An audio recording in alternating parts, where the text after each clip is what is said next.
যায়। কিয়ামতের ময়দানে ওই বিভীষিকাময় সময়ে মুসিবতের কালে মানুষগুলো পাগল হয়ে বিশ্বনবীকে খুঁজতে আরম্ভ করবে।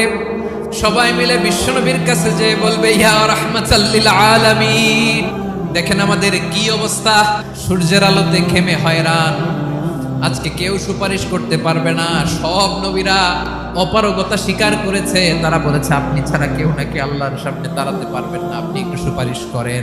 বিশ্বনবী বলবেন, আসো আসো, আজকের দিনে আমি ছাড়া আল্লাহর সামনে কেউ দাঁড়াতে পারবে না।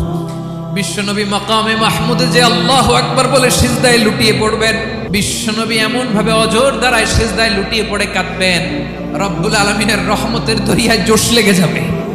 রব্বুল আলামিন এই দৃশ্য থেকে সহ্য করতে পারবেন না। রব্বুল আলামিন বলবেন, ইয়া মুহাম্মদ ইরফা রাসাক, ও নবী আপনি মাথা তোলেন, যা চাবেন তাই দেব, ওয়াশফা তুশাফা, যার জন্য সুপারিশ করবেন তার সুপারিশ কবুল করে